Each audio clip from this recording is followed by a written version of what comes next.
Welcome back into Talking Fitchburg. Joining me to my right, your left, it's Mr. Adam Dorn. How you doing, sir? Great. How are you, Jeremy? Living the dream. That's awesome. That's awesome. Way too close to you, though, here. This is your first time in the newsroom. Yeah, it is. Well, it's just first, maybe second. I don't remember. Whatever. First time with me in the newsroom. Right. That's for darn sure. Wow. So today we're taking on a serious topic, some news of late coming down from the state. Right.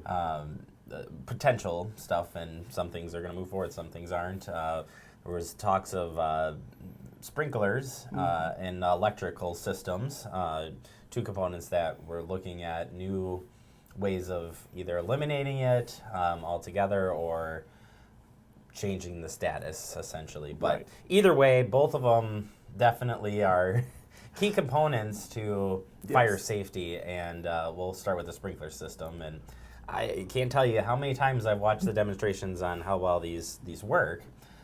So kind of give us the breakdown of the sprinkler system first. Yeah. So the Department of Safety and Professional Services proposed a rollback earlier this year that said they're going to relax the standards or the safety measures for fire safety and electrical safety codes.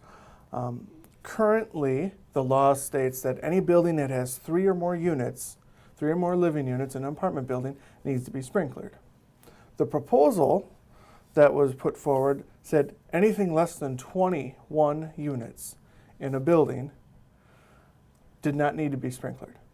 And there was some outreach through the Fire Chiefs Association of Wisconsin, the Fire Inspectors Association, the Firefighters Association, at all the state levels basically came forward and said, this is not a good idea, because we in the fire service go to many, many fire alarms in buildings that are 20 units or less, and it's a cooking fire, but it's been extinguished by a sprinkler because the sprinkler system's been present. And that's extremely important. It's actually happened here in Fitchburg a number of times. There's a particular building on Leopold Way that a number of years ago had a fire in it, and when they rebuilt that half of the building, they put sprinklers in it. And now just this last December, my shift went back to that building for a cooking fire that was extinguished by the sprinkler system that was put in because of the remodel. So sprinkler systems work, and they're very effective. They're not cost prohibitive. It's like $2 to $3 a square foot when you really look at the big picture of things. The other thing that's really interesting, back in 2012, the state put forward these rollbacks at that time as well. And at that point, Governor Walker said, no, we're not going to go forward with the rollbacks. We're going to leave everything the way it is. Recently, just after they proposed it, they had some hearings on it, and they said this time around the sprinkler systems are going to be staying status quo, which is a good thing for us in the fire service. It's also a good thing for anyone that lives in an apartment building, because in Fitchburg, just about almost all of the apartment buildings that we have going up wouldn't need sprinklers because it's less than 21 units. But we go to a lot of calls in those buildings for cooking fires and the like those sprinkler systems have prevented major fires from happening. Yeah, they're kind of the backbone of your safety. It's you don't think about it being in an apartment, but that's such an uncontrolled environment. You've got multiple people, that poses more of a threat. So you would, it's good to see that they're going to keep it status quo for now. And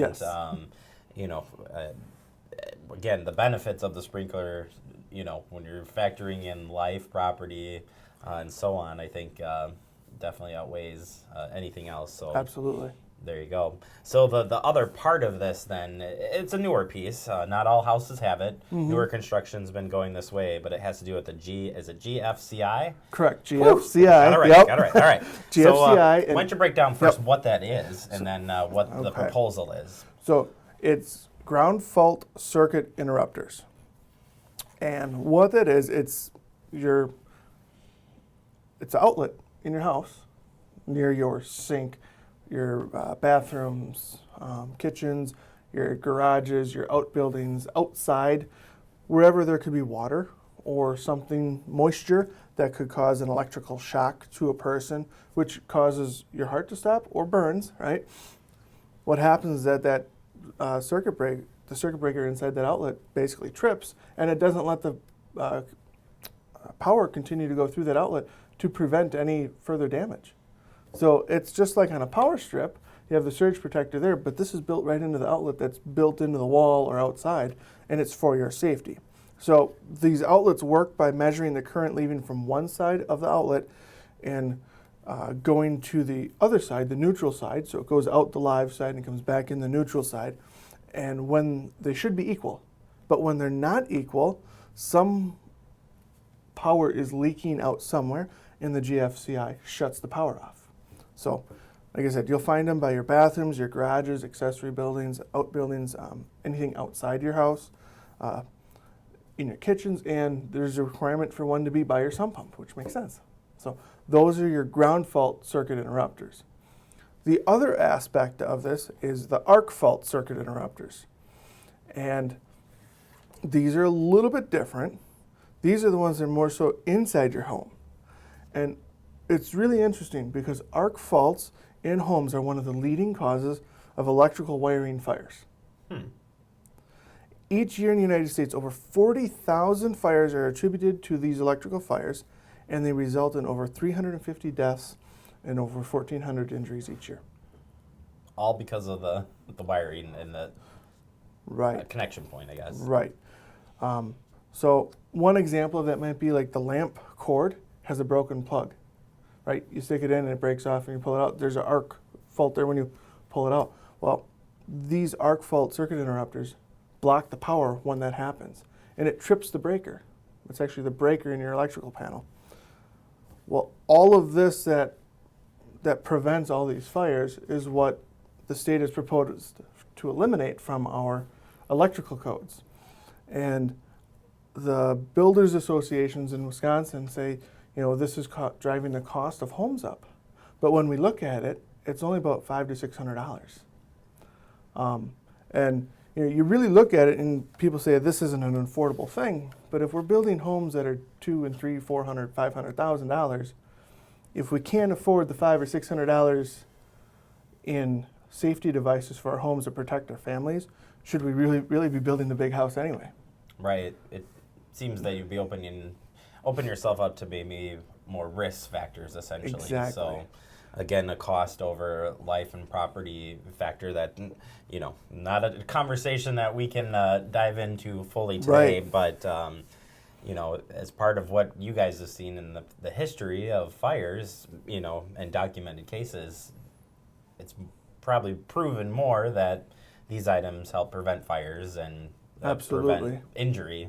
Yeah, and where we see these fires are in the older homes where they don't have these in their electrical boxes. The newer homes have the arc fault circuit interrupters, and we don't go there many times for electrical issues. You go to the older homes because of them. One case I remember when just after I started with the department, we went to a lady up just north of the city hall here, and she had an electrical cord coiled up on her floor, and she had stored some boxes on it. She left the boxes there for quite some time, and she smelled something burning. Here, the compression of the cord melted the insulation on the cords, and it started to short out. But her house didn't have these arc fault circuit interrupters in the electrical box. If she would have had them, it would have stopped that from happening, and she would have never known about it other than she didn't have power. Right. It would have kicked it off. So. In Stoughton, there was elderly lady that actually had a fire because she had ran her extension cord under her bed because the outlet was behind it, and she put the fire out with her shoes, and there's scorch marks along the bottom of her shoes because she didn't have this arc fault circuit interrupter. Granted, it's an older home, but if we start to build these newer homes without these safety features, we're going to have a lot of injuries and deaths and fires. Yeah. Possibilities definitely increase, certainly, Yep. by removing them. So That's for sure. So there again, if you want to find out more information, certainly you can hit up Fitchburg Fire Department. They've got some info out there for you, or else you can stop in, talk to you guys, and Yep, if you got absolutely. any questions, and certainly if you're on inspections or something, and somebody has a question, that would be a good time to have that conversation. So. Right. Yep. We're always willing to answer whatever questions you have, and if we don't know, we'll let you know and we'll point you to the right place. Right. All right. Perfect. Well, Adam, I appreciate the time, and Absolutely. we'll catch up with you down the road. Sounds good. Thanks, Jeremy. All right. We'll take a quick break. It is Talking Fitchburg.